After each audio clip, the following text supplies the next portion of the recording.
Enfin, sœur Faveur Moukoko vient de briser son silence, accompagnée de son charmant époux.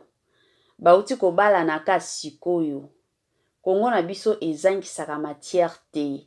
Donc, batu bauti kobala na déjà ba makambo ebandaki ke non, ndenge eza boye, sœur Faveur Moukoko aza na 30 ans, frère Jonathan aza na 22 ans, écart ya 8 ans. C'est long ba rumeur oyo bando tambola nango sur les réseaux sociaux. Et du coup, toyo kovanda lelo kaka toyo komona vidéo moko eye kobima. Vidéo moko ya bien eye koloba makambo nyonso to. Mosusu batu mosusu balobaka na bango te, mais ba préféraka surtout na bango baya ko répondre au travers ya ba geste. Yango couple wana esali eye penza na ba geste na bango pona koya ko répondre mokili. Salut, bienvenue surtout sur notre chaîne Kisongi officielle. Si vous êtes encore nouveau sur notre chaîne, je vous prierai surtout de vous abonner. Kisongi officielle, eza place tobetaka masolo, eza place tosululaka nyonso, eza place penza keno masolo evandaka. Place penza nyonso oyo tolobaka ezotambola na mokili mobimba nde place masolo evandaka. Donc eza kisongi moko ya ndenge ya bien. Ndeko nanga tango ozokota soki eza mbala na yo ya liboso ya okota na chaîne na biso Kisongi officiel, je te prierai surtout de t'abonner massivement. Abonnez-vous. Cliquez aussi sur la cloche de notification pour recevoir surtout les nouveautés. Il y a chaîne Nabiso. Bossa la ba commentaire Nabino. Bossa la pe partage Nabino. Bossunga surtout Kisongi officiel et Kendenango liboso bandeko nanga na ndenge moko ya bien. Bandeko nanga kolela ya mikolo ezalaka toujours dans le silence. Ezana mikolo ebele soki bazo lela. Balinga na bango koganga te, balobaka kaka koganga eza pona bana mike.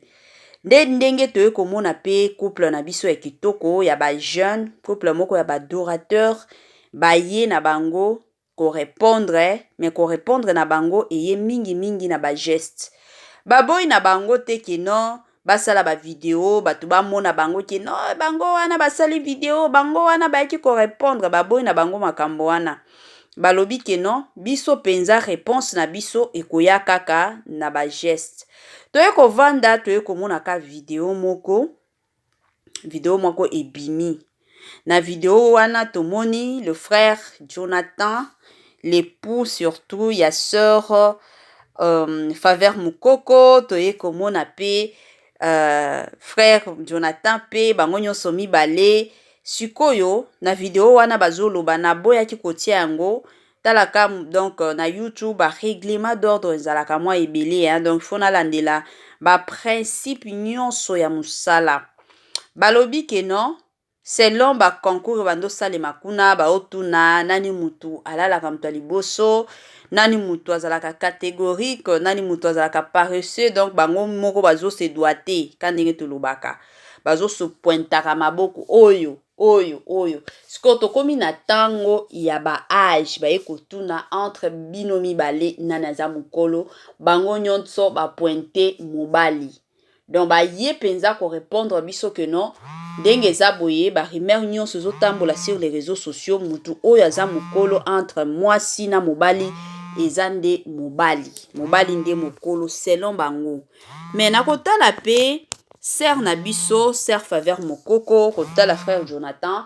Sœur Faveur Moukoko aza mwana muke comparativement ya frère Jonathan. Frère Jonathan, soki otali aza mukolo. Donc na ndenge moko ya bien. Ebele ya batuka ne ba oloba sœur Faveur 30 ans, sœur Faveur aza na 30 ans te.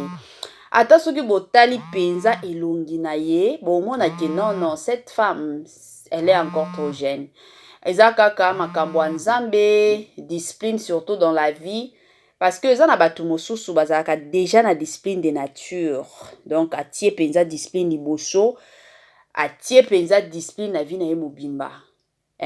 Parce que lelo to mona ta place mosusu ke bazo yebisa yo ke basi wana bazalaka légère à avoir hein.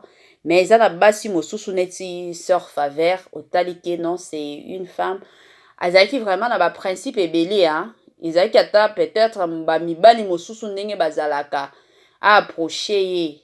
Ezalaki mwa pasi parce que otala déjà na elongi aza mwasi moko avec beaucoup de principes, avec beaucoup de logique. Donc otala ye ka boyi. Donc yango ba vérité ba ye ko bimisa bango ke non, frère de mukolo, sœur aza mwana muke parce que tambola ki ezalaki moto bato nyonso yende mukolo mwasi mukolo mobali mwana muke emataki ekitaki ekendaki ezongi. Donc ezalaki nango ka boyi. Siko baye ko répondre baye kopesa mpenza réponse na bato nyonso.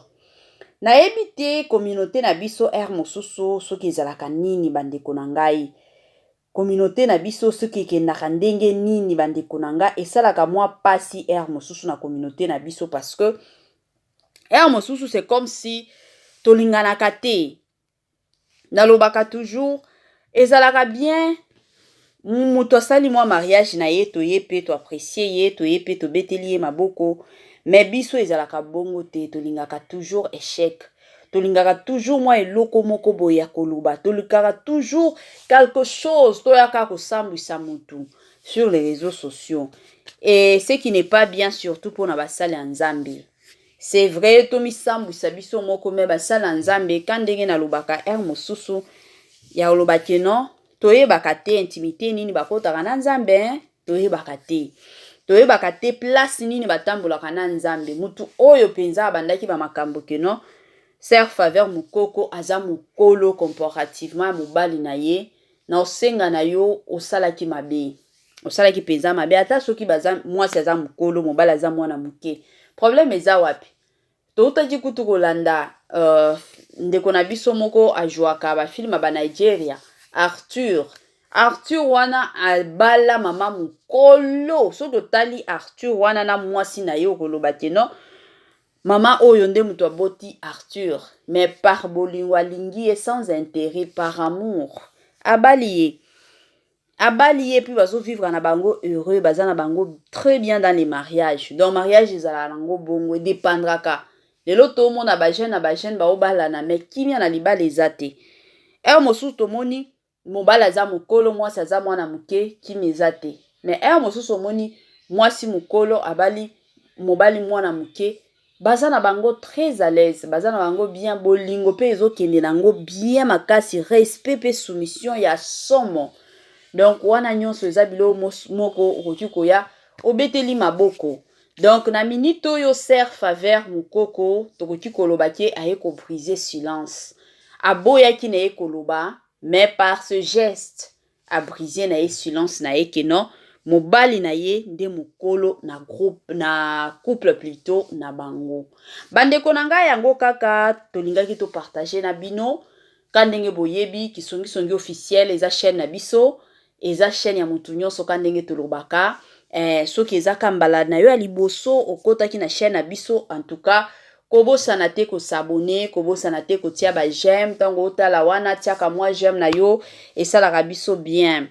Ba j'aime na bino nde epesaka biso courage ke non tosala émission bien bosepelaka na émission na biso et opousse biso pe tokendaka liboso toyelelaka bino ba mwa makambo ba mwa vérité ba mwa kandenge bino moko boyeba ba mwa biloko ebele na ndenge moko ya bien penza makasi. Grand merci na ba onyo soto bazwaka ta na bango pona kolandaka kisongi officiel na ndenge moko ya bien ba onyo so basalaka ba partage. En tout cas Nzambe alola apambola moko na moko, Nzambe alola abatela bino. Bye bye et à la prochaine.